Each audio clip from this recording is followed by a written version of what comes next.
इसका प्रवेश द्वार है। यहाँ से प्रवेश करना पड़ेगा और ये प्रांगण है मंदिर का प्रवेश द्वार। इसके जो पुजारी हैं मुख्य वो श्री स्वामी मुकुंदास जी महाराज हैं और मैं उनसे निवेदन करना चाहूँगा कि भक्तों के लिए आशीर्वाद के रूप में दो शब्द कह दें। आज महाशिवरात्रि पर सभी भक्तों का मैं बहुत बहुत अभिनंदन करता हूँ। संस्कारधानी जबलपुर में स्वयंभू सिद्धपीठ भगवान श्री गुप्तेश्वर नाथ जो भारत के 12 ज्योतिर्लिंग हैं उनमें मात्र 9 ज्योतिर्लिंग के ही उपलिंग हैं और तब श्री रामेश्वरम ज्योतिर्लिंग के उपलिंग के रूप में शिव पुराण में और अन्य वाल्मीकि रामायण मत्स्य पुराण आदि में स्पष्ट लेख वर्णन आता है कि भगवान राम जब अयोध्या से दक्षिण तक की यात्रा करते हैं, उत्तर से दक्षिण की यात्रा, और तब जब मध्य भारत में आए नर्मदा के तट पर, तब भगवान ने यहाँ नर्मदा के किनारे 1 वर्ष व्यतीत किया है और उस 1 वर्ष में 1 माह का गुप्तवास हुआ था।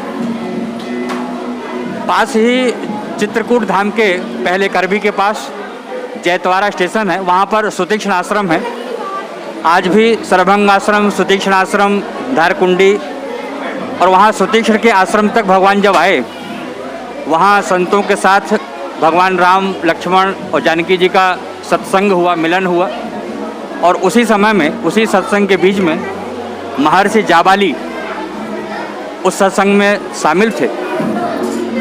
और महर्षि जाबाली की जानकारी मैं दूं कि जो राम के पिता हैं दशरथ, उनके पिता हैं अज और अग। उनके राम के दादा के समय में ये महर्षि जाबाली अयोध्या के राज परिवार के सचिव थे और कुछ समय के पश्चात महर्षि जाबाली को पूर्ण संन्यास विरक्ति हुई और वो यहाँ पर चित्रकूट में आकर के सुतीक्ष्ण के आश्रम में रहने लगे। और आज हजारों साल बाद जब उन्हें पता चला कि ये जो राम है, लक्ष्मण है, सीता है, ये तो दशरथ के पुत्र हैं, मतलब मेरे परिचित हैं, और तब उन्हें लगा कि इतने छोटी अवस्था में इनका वनवास हुआ क्यों, संन्यास हुआ क्यों। और चूँकि वो महात्मा थे, त्रिकालदर्शी थे, उन्होंने जैसे ही ध्यान करके देखा कि इसके पीछे कारण क्या है, और तब देखा कि अरे ये तो मंथरा का और कैकेयी के द्वारा कुचक्र रचा गया है।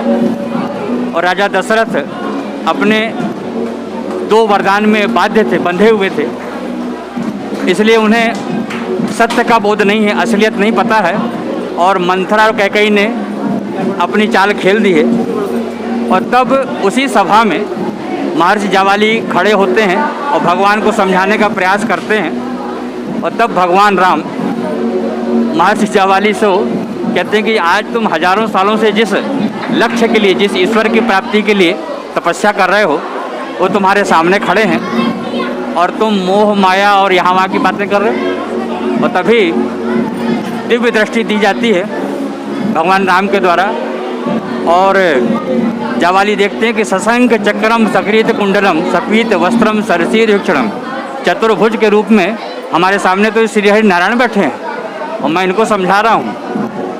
और तब जाबाली को आत्मग्लानि होती है, पश्चाताप होता है, और उस आत्मग्लानि से, पश्चाताप से विलुभूत होकर के महर्षि जाबाली नर्मदा के तट पर आके तपस्या करते हैं। कहा भी गया है कि रेवायाम तपा कुर्यात् मरणम जाह्नवी तटे। तो जाबाली यहाँ पर आकर के जैसे ही, क्योंकि मन उद्वेलित था, पश्चाताप से भरा हुआ था, ये जो गुफा है, ये गुफा नर्मदा के जल के कारण बनी थी। जैसे पहाड़ों में चश्मा बनता है, वाटरफॉल बनता है, आज जाबाली ने देखा कि नर्मदा का जल है, पहाड़ है, छाया है, फल फूल हैं, यहाँ आकर के तपस्या करने लग गए। और वहाँ सुतीक्ष्ण के आश्रम से जैसे ही राम चलते हैं तो आज देखा कि महर्षि जाबाली नहीं दिख रहे हैं। और तब महर्षि जाबाली को आशीर्वाद देने के लिए भगवान राम गुप्त रूप से यहाँ आते हैं। और जैसे ही यहाँ आते हैं नर्मदा का जल दिखता है नर्मदा के जल को देख करके राम को अपने इष्ट की याद आती है, क्योंकि नर्मदा भगवान शिव की पुत्री हैं। रामायण में लिखा है शिव प्रिय मेकल शैल सुतासी। स्कंद पुराण में लिखा है इदम माहेश्वरी गंगा माहेश्वर तन उद्भव। भगवान शिव कंठ से निकली है नर्मदा।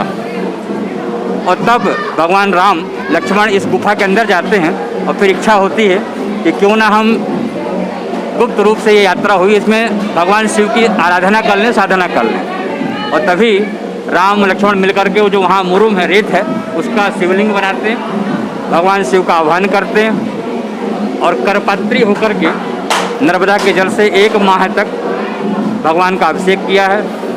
शिव और राम का अद्भुत मिलन हुआ और इस मिलन के पीछे महर्षि जाबाली का कारण था। उन्होंने जाबाली को आशीर्वाद दिया और महर्षि जाबाली के नाम से ही फिर ये शहर जाना गया। भगवान राम फिर आगे बढ़ते हैं, नागपुर के पास रामटेक है, वहाँ की चर्चा आती है। रामटेक नागपुर से आगे जाते हैं नासिक त्र्यंबकेश्वर, वहाँ पंचवटी में भगवान रुके। और आगे जाते हैं गौतमी तट और वहाँ पर जाकर के गौतमी आश्रम में सीता जी का हरण हो जाता है। सीता के हरण की खोज में भगवान जंगल जंगल भटक रहे थे और तभी गिद्धराज जटायु के द्वारा भगवान को खबर लग जाती है कि लय दक्षिण दिश गयं गोसाई विलपत अति कुररी की नाई। प्रभु ये दशानन दक्षिण की दिशा में ले गया है सीता को। और तब भगवान राम दक्षिण यानी लंका में धावा बोलते हैं और राम सेतु बना करके सीता को इस पार लाते हैं। जैसे ही सीता को समुद्र के इस पार ले आए तब सभी देवताओं ने भगवान का आभार दिया और सप्त ऋषि प्रकट हुए।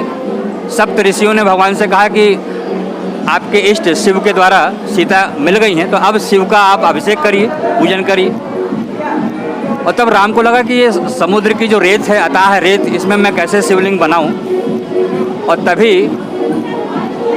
रामायण में वर्णन आता है कि हनुमान जी को गंधमादन पर्वत तो भेजा गया, लेकिन महर्षि भृगु ने बताया कि जब तक हनुमान जी कोई पत्थर लाएंगे तब तक मुहूर्त खत्म हो जाएगा। और तब राम जी को याद आता है, क्योंकि बहुत पहले यहाँ बना के गए थे, आज 13.5 वर्ष हो चुके थे। जैसे ही राम को याद आया कि हमने कहीं नर्मदा के तट पर गुफा में एक बार बनाया है शिवलिंग।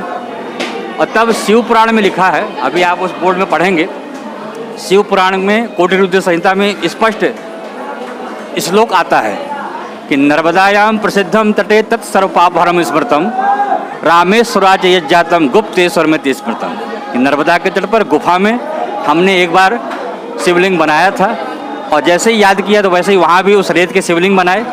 तो वहाँ ज्योतिर्लिंग के रूप में रामेश्वरम हुए और उन्हीं के उपलिंग के रूप में भगवान गुप्तेश्वर हैं। ऐसे गुप्तेश्वर हम संस्कारधानी को प्राप्त हैं। आज महाशिवरात्रि पर सभी भक्तों का मैं बहुत बहुत अभिनंदन करता हूँ। ये कोरोना काल चल रहा है, इसलिए सभी से विशेष निवेदन है कि कोरोना अभी पूर्णतः समाप्त नहीं हुआ है। मास्क लगाएं, डिस्टेंस का पालन करें और अभी कुछ दिन चलेगा और कुछ दिन में सब सही भी हो जाएगा, क्योंकि अब महाशिवरात्रि आ गई है, भगवान शिव आ गए हैं और इस काल का महाकाल आ गया है।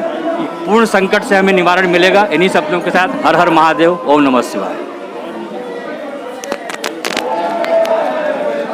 दोस्तों, स्वामी जी का आशीर्वाद आप सबको मिला होगा और उन्होंने भी ये कहा है कि मास्क लगाना बहुत ज़रूरी है, कोरोना काल है और भगवान शिव जरूर हमें इस संकट से उबारेंगे। ऐसा उनका आशीर्वाद है जो जरूर फलीभूत होगा।